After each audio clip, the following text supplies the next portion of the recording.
puissions investir, en tout cas, dans la connaissance. Il faut investir, il faut qu'on puisse disposer d'une banque de données, Donc, il faut qu'on sache ce qu'il y a, banque de savoir, banque de données. Donc, une proposition forte pour savoir qu'est-ce que nous avons exactement comme ressources. Il y a une proposition aussi pour le futur, pour faire en sorte qu'on puisse avoir une banque des expériences. Voilà. Donc, banque des expériences, pourquoi? Parce que nous avons 54 pays sur le continent africain. Et comme je l'ai dit, il y a des expériences, il y a des outils, il y a des bonnes pratiques. Mais comment recueillir ce qui marche et puis de partager avec les pays qui sont dans ce même besoin de justement apprendre, se mettre à niveau. Donc, il y a ce besoin d'avoir aussi étendre la banque des données à la banque des expériences sur les bonnes pratiques. Il y a aussi la proposition au niveau de la CEPA de faire en sorte que nous puissions mettre en place des centres de certification au niveau certainement pays et peut-être étendre cela pour qu'on ait une plateforme qui va donc reposer, une plateforme régionale, qui va donc reposer sur ces centres, là où on peut le faire, ces centres de certification, pour qu'on puisse certifier l'or. La certification donc doit respecter des exigences, des normes, des standards, pour qu'on parvienne à l'or pur d'origine locale, l'or pur d'origine régionale. Pur ici, simplement respect de tout ce qu'il faut pour que nos communautés riveraines soient à l'abri de tout ce qui est respect de l'environnement, respect des critères de sécurité, respect des critères de l'ordre, respect de l'équité, pour qu'on puisse payer des prix qui soient des prix décents. Le modèle d'affaires aussi, il faut qu'on soit propriétaire, que les communautés aussi deviennent propriétaires. Donc, un modèle d'affaires qui fait la promotion de la propriété. Il y a aussi l'idée de développer une plateforme qui puisse promouvoir la monétisation de l'or, puis d'utiliser ce stock d'or pour aller sur les marchés internationaux, les marchés financiers, pour aller emprunter ce que nous avons besoin comme financement et financer tout simplement nos projets de production, projets de transformation, projets d'acquisition de technologies. Donc, il faut aller jusqu'à la monétisation de l'or.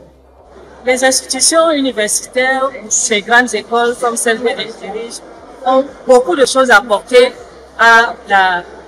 dans l'industrie minière. Nous formons d'abord des compétences qui sont adaptées au marché local et aux compétences que peuvent rechercher les industries. C'est-à-dire que nous essayons de nous adapter, que nous prenons les nouveaux métiers qui sont dans le secteur industriel et nous formons en conséquence.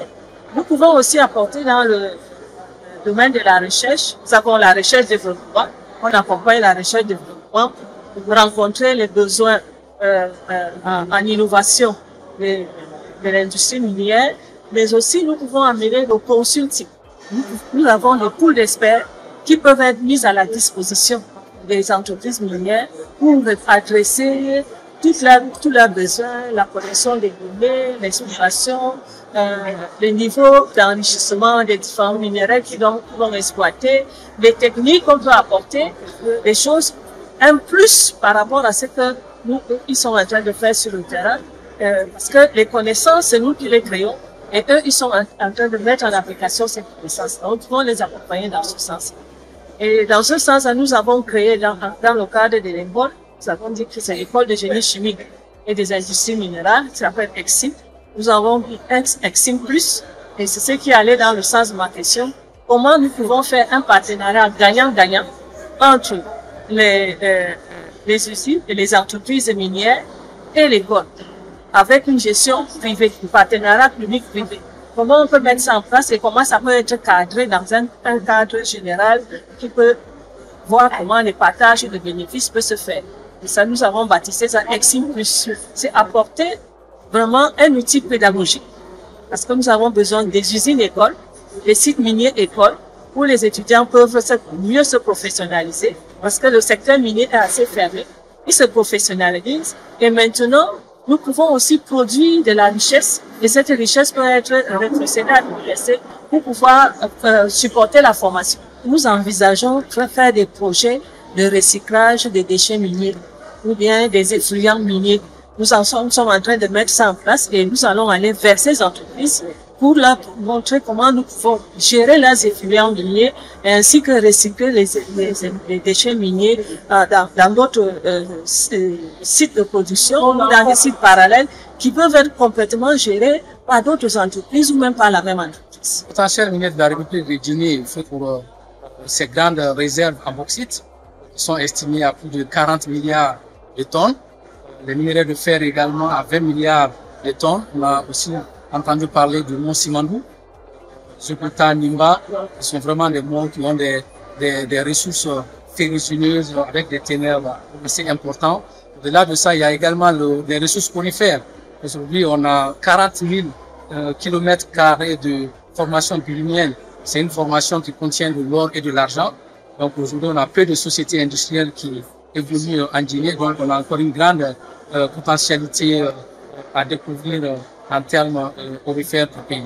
Le diamant également, la plupart aujourd'hui d'exploitation se fait dans les alluvions et on a beaucoup de pipes et de dikes kimberlites, ce qui veut dire qu'on a également beaucoup de potentialité à aller chercher des diamants primaires pour augmenter la production du pays. Au-delà de ça, on a des indices sur les métaux critiques, les métaux stratégiques comme le nickel, le cobalt, le cuivre, le zinc et le graphite aujourd'hui également est en exploitation dans la partie sud du pays. Donc, en termes de potentialité, voici de façon un peu brève quelques informations sur le pays. Aujourd'hui, en Guinée, on a plus de 15 sociétés minières qui sont activement dans l'exploitation minière de la bauxite dans le pays. Aujourd'hui, c'est vraiment le cheval de bataille de l'État pour s'inscrire dans le cadre de la transformation du cadre des produits miniers et dans toutes les conventions, comme je l'ai dit, on essaie de renouveler cela et de suivre les conventions qui ont déjà dans leur portefeuille de transformation. Pour le secteur d'exploitation aurifère de façon artisanale, les orpaillages de façon générale, c'est un domaine assez complexe, mais la Guinée a essayé d'aborder un peu cette problématique en étant impliqué dans tous les processus. Donc ce que nous essayons de faire, c'est de voir en termes d'informations disponibles si nous avons le capitalisme pour envoyer des artisans à ces niveaux, ou bien nous menons des recherches éclairées, des recherches rapides, déterminer les potentialités des sites d'exploitation artisanale. Et à partir de là, on procède à la parcellisation entre les artisans. Ça nous permet d'encadrer et ça nous permet de mieux réguler ces secteurs-là. Aujourd'hui, c'est important également, quand l'artisanat est encadré et régulé, il faudrait que les produits qui sont issus de l'exploitation artisanale puissent aussi être enregistrés au niveau de l'État et éviter vraiment l'évasion des produits aurifères qui sont issus de cette exploitation artisanale. Il faut que l'État a mis en place des mesures incitatives, amener les artisans à déclarer leur or au niveau de l'État, au niveau des organismes mis en place pour pouvoir enregistrer ces ressources aurifères, avec bien sûr les prix d'achat qui sont aussi très compétitifs. La question du contenu local est mentionnée dans toutes les activités minières en Guinée. C'est pourquoi d'ailleurs dans le code minier, on essaye de s'assurer que le suppléant ou bien les directeurs adjoints de chaque société minière soit un Guinéen. Au-delà de ça, il y a le transfert aussi des technologies. Il y a le transfert des technologies. Parce qu'il faudrait que les États de l'Afrique, en termes de contenu local, qu'on ne soit pas juste passif. Aussi, il faut qu'on oblige les sociétés minières qui s'installent en Guinée à transférer la technologie ce qui les permet d'avoir la main sur un certain nombre d'aspects des activités d'exploitation minière. Mais aussi, il y a la question de la sous-traitance. Il y a la question de la fourniture des équipements et des produits. La question de la sous-traitance, on s'assure au niveau de la Guinée que les sous-traitants qui vont évoluer dans les mines soient vraiment des organismes ou bien soient vraiment des sociétés qui sont détenues entièrement par les Guinéens.